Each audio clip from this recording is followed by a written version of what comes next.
नमस्कार, महासागरच्या खरीखरीमध्ये मी ऐश्वर्या शिंदे आपलं स्वागत करते। आपल्या भारतात सुब्रमण्यम स्वामी नावाचा एक सदा असंतुष्ट असलेला राजकारणी आहे। हे सुब्रमण्यम स्वामी पूर्वीच्या जनसंघामध्ये, त्यानंतर जनता पार्टीचे आणि आता भारतीय जनता पक्षाचे कट्टर नेते आहेत। हे स्वामी कोणाचेच दोस्त नाहीत।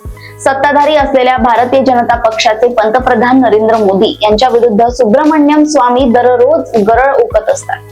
देशाच्या अर्थमंत्री असलेल्या निर्मला सीतारामन यांच्या विरुद्धही त्यांचे विषवमन चालूच असते। म्हणजे आपल्याच पक्षाच्या सरकार विरुद्ध दररोज आरोप करणारे सुब्रमण्यम सदा असंतुष्ट प्राणी आहे। त्यांना देशाचे अर्थमंत्री बनायचे होते, पण भारतीय जनता पक्षाने त्यांना 6 वर्षांसाठी खासदार बनवून आता अडगळीत ठेवले आहे।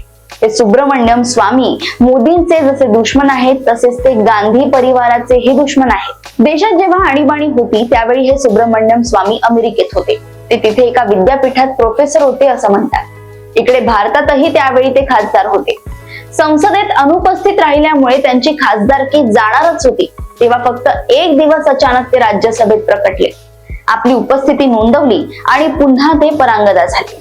आम्ही आधीच म्हटल्याप्रमाणे ते सदा असंतुष्ट नेत्यांच्या संगतीत येतात, पक्षातील राज्यकर्त्यांवर टीका करतात। मग ते अटलजी असो किंवा आताचे मोदीजी असो, दोघांवरही त्यांचा रोष आहे। तिकडे गांधी परिवाराविरुद्ध तर काही खटलेही त्यांनी दाखल केले आहे। नॅशनल हेराल्ड प्रकाशित करणाऱ्या कंपनी विरुद्ध त्यांनी न्यायालयात दावा दाखल केलाय, पण त्याचा निर्णय अजूनही काही लागला नाही। आता त्यांनी नुकताच एक नवा शोध लावलाय। त्यांचे म्हणणे असे आहे की राहुल गांधी हे भारतीय नागरिक नाही, ते ब्रिटिश नागरिक आहे। पुणे एका कंपनीत राहुल गांधी डायरेक्टर होते आणि त्या कंपनीने आपल्या अहवालात ते ब्रिटिश नागरिक आहेत असे नमूद केले आहे। या एका नोंदीचा उपयोग करून हे अब्रमण्यम की सुब्रमण्यम राहुल गांधी विरुद्ध न्यायालयात खटला दाखल करणार आहे। ज्यांच्या आजीने म्हणजेच इंदिराजींनी देशासाठी बलिदान दिले आणि त्यांचे वडील जवाहरलाल नेहरू हे दोघेही भारताचे पंतप्रधान होते। त्यानंतर त्यांचे वडील राजीव गांधी हे सुद्धा भारताचे पंतप्रधान होते। मग आता तेच राहुल गांधी भारताचे नागरिक नाहीत, हे एखाद्या कंपनीच्या अहवालावरून सुब्रमण्यम स्वामी सिद्ध करू पाहत आहेत। त्यांची कुठेतरी इंग्लंडच्या मतदारसंघात नोंदणी आहे का?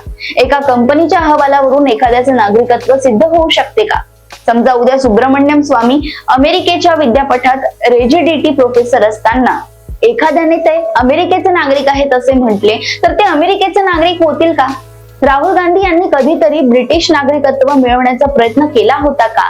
यापैकी कोणाच्याही बाबीची चौकशी न करता एका सामान्य कंपनीच्या अहवालावरून राहुल गांधी भारतीय नागरिक नाहीत असे म्हणणे आणि त्यासाठी दावा दाखल करणे, हे एखाद्या रिकाम टेकड्या माणसाचेच काम आहे। सुब्रमण्यम स्वामी कुटी उपाड भाषा करण्यात तरबेज आहेत, ते हुशार आहेत, कमल बहादर आहेत, बोलण्यातही पटाईत आहेत, चांगला युक्तिवादही करू शकतात। पण त्यांनी आतापर्यंत कोणताही पुरावा दाखल केलेला नसताना राहुल गांधींच्या नागरिकत्वाचा प्रश्न उपस्थित करणे हे शहाणपणाचे लक्षण आहे का?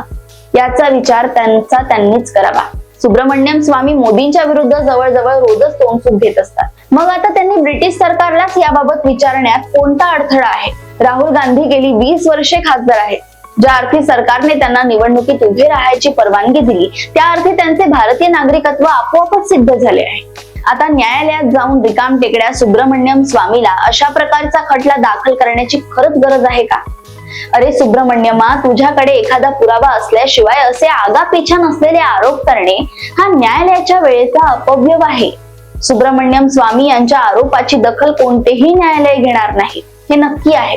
सुब्रमण्यम स्वामी यांना अशा प्रकारचा खेळ करणे आवश्यकच आहे, पण ज्या ठिकाणी राहुल गांधींचे इंग्लंडचे नागरिकत्व सिद्ध होते ते सर्व पुरावे दाखल करावे आणि न्यायालयाचा वेळ विनाकारण खर्च करू नये, एवढीच आमची नम्र विनंती आहे।